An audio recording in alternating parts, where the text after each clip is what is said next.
Election commission کا اعظم سواتی کے پیسے پکڑنے کے الزامات پر ثبوت مانگنے کا فیصلہ۔ اسلام آباد الیکشن کمیشن نے وزیر ریلوے اعظم سواتی کی جانب سے پیسے پکڑنے کے الزامات پر ثبوت مانگنے کا فیصلہ کیا ہے۔ چیف الیکشن کمشنر سکندر سلطان راجہ کی سربراہی میں الیکشن کمیشن ارکان اور دیگر حکام نے شرکت کی۔ اجلاس کے دوران ایوان صدر اور قائمہ کمیٹی اجلاس میں پیش آنے والے واقعات پر بریفنگ بھی دی گئی۔ ذرائع کا کہنا ہے کہ الیکشن کمیشن نے حکام وفاقی وزراء کے الزامات پر برہمی کا اظہار کرتے ہوئے کہا ہے کہ الیکشن کمیشن آئینی ادارہ ہے، اس پر الزامات بے بنیاد اور ناقابل قبول ہیں۔ الیکشن کمیشن نے وفاقی وزیر فواد چودھری اور اعظم سواتی کو بیانات پر نوٹس جاری کرنے کا فیصلہ کیا ہے۔ الیکشن کمیشن نے پیمرا سے وفاقی وزراء کے بیانات کا ریکارڈ طلب کر لیا۔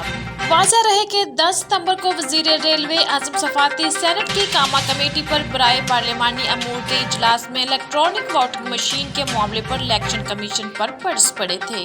انہوں نے کہا کہ الیکشن کمیشن نے پیسے پکڑے ہوئے ہیں۔ الیکشن کمیشن ملک کی جمہوریت کو تباہ کرنے کا باعث ہے۔ آپ جہنم میں جائیں، اس اداروں کو آگ لگا دیں۔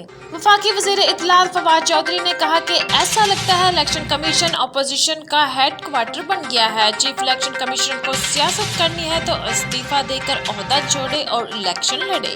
چیف الیکشن کمیشن اپوزیشن کے ماؤتھ پیس بن گئے ہیں، وہ نواز شریف سے قریبی رابطے میں ہیں۔